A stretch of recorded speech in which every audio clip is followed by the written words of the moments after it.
नमस्कार बच्चों, मैं श्रीमती पूजा पाठक शासकीय उच्चतर माध्यमिक विद्यालय भैंसमा से आज गणित की कक्षा 11वीं के बीजगणित के द्विपद प्रमेय के दूसरे पाठ को लेकर आई हूँ।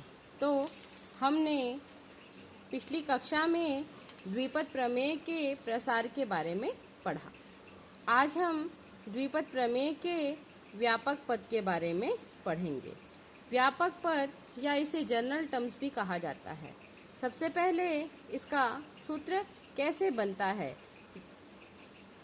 द्विपद प्रमेय होता है x धन a का प्रसार होता है x धन a की घात n बराबर nc0 x की पावर n माइनस 0 a की पावर 0 प्लस nc1 x की पावर n माइनस 1 a की पावर 1 प्लस nc2 x की पावर n माइनस 2 a की पावर 2।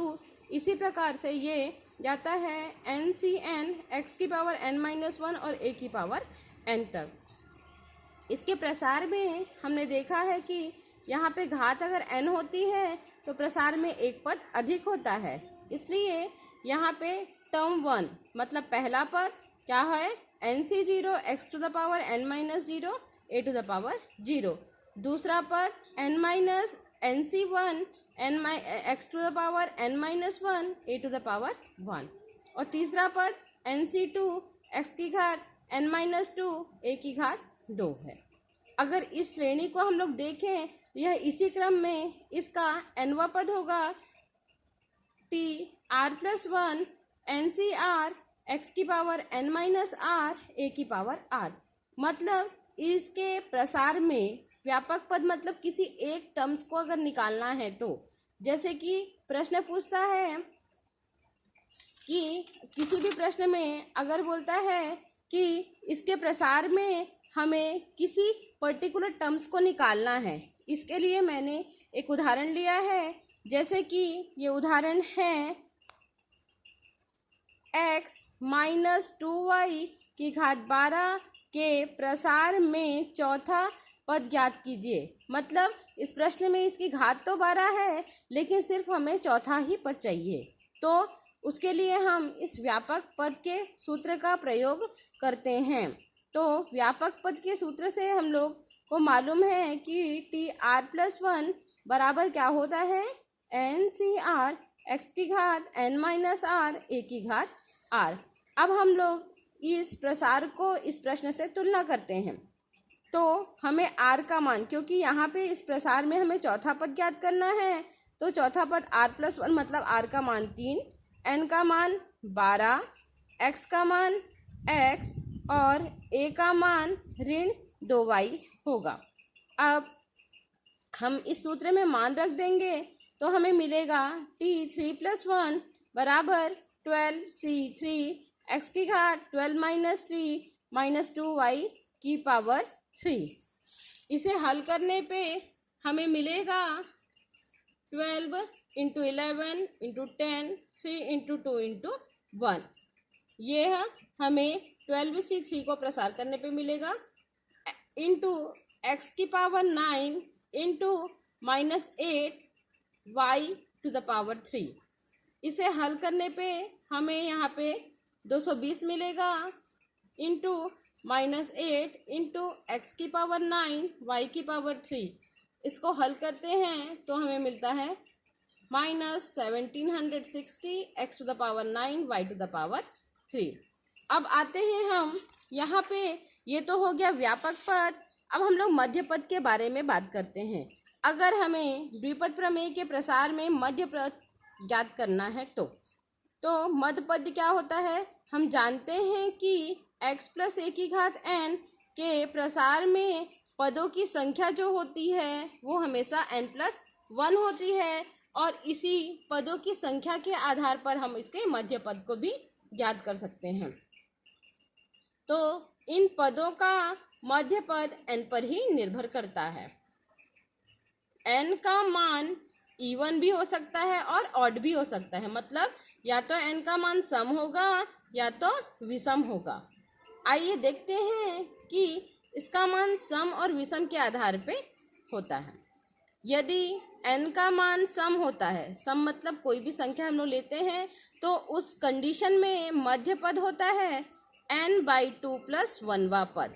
जैसे यदि n का मान 10 होता है, 10 है, 10 मतलब एक सम संख्या है 10, तो मध्य पद क्या होगा n/2 + 1वां पद। तो n की जगह में अगर हम लोग 10 रखते हैं तो हमें 10/2 धन 1 मतलब 5 धन 1 मतलब छठवां पद ही इसका मध्य पद होगा। दूसरी स्थिति है अगर n का मान विषम हो, n का मान विषम हो मतलब क्या, कुछ भी हो सकता है, विषम मतलब 13, 3 इस टाइप से अगर हो तो क्या होगा, तब मध्य पद का सूत्र होता है, हम लोग को दो पद यहाँ पे मध्य पद मिलेंगे, 1/2 गुणा n + 1वां पद और 1/2 गुणा n + 3वां पद। तो दोनों ही पद इसके क्या होते हैं, मध्य पद होते हैं। आइए हम कुछ और उदाहरण देखते हैं। जैसे कि यहाँ पे n बराबर 13 है, अगर n बराबर 13 है तब मध्य पद क्या हो जाएगा 1/2 13 + 1वां पद तथा n/1/2 13 + 3वां पद। मतलब यहाँ पे 7वां पद और 8वां पद दोनों ही पद इसके मध्य पद होंगे। हम कुछ उदाहरण देखते हैं जिससे कि हमें और भी क्लियर होगा। तो उदाहरण के लिए एक प्रश्न मैंने लिया है, x - 1/x की घात 10 के विस्तार में मध्य पद ज्ञात कीजिए। यहाँ पे n का मान क्या है 10 है, जो कि क्या है एक सम संख्या है। सम संख्या को ज्ञात करने के लिए मध्य पद का सूत्र हमने पढ़ा है, क्या है n/2 + 1वां पद, मतलब 10/2 धन 1 मतलब छठवां पद आ गया। तो छठवें पद को हम लोग निकाल सकते हैं व्यापक प्रसार से, व्यापक पद के सूत्र से। व्यापक पद का सूत्र होता है, छठवां पद ज्ञात करने के लिए t(r+1) वाला होता है, t(r+1) = तो हम लोग यहाँ पे रखते हैं 5 + 1 = छठवां मतलब 5 + 1 हो जाएगा 10c5 x⁻10 - 5 - 1/x⁵ क्यों, क्योंकि यहाँ पे हम लोग देख सकते हैं कि r का मान छठवां पद मतलब 5 होगा, n का मान यहाँ पे 10 दिया हुआ है, x का मान यहाँ पे x है और a का मान -1/x है। इन मानों को हम रखते हैं तो हमें ये 5 और 5 क्या होगा कैंसिल हो जाएगा, -1 10c5 मिलेगा। 10c5 मतलब इसको अगर हम लोग हल करते हैं तो ये 10 × 9 × 8 × 7 होगा, मतलब 5 बार कम करेंगे और नीचे 5 बार इंटू करेंगे। NCR का मान निकालना आता है तो क्या हो जाएगा 252 प्राप्त होगा। अब इसी कड़ी में अचर पद ज्ञात करना, इसका लास्ट क्वेश्चन है अचर पद ज्ञात करना। अचर पद कैसे ज्ञात किया जाता है वह हम देखते हैं। अचर पद ज्ञात करने के लिए हम लोग द्विपद प्रमेय का विस्तार हम कर चुके हैं, विस्तार हमको आता है। अतः माना कि एक क्वेश्चन लिया है मैंने 2x⁻2 - 1/x² की घात 8 के विस्तार में अचर पद ज्ञात कीजिए।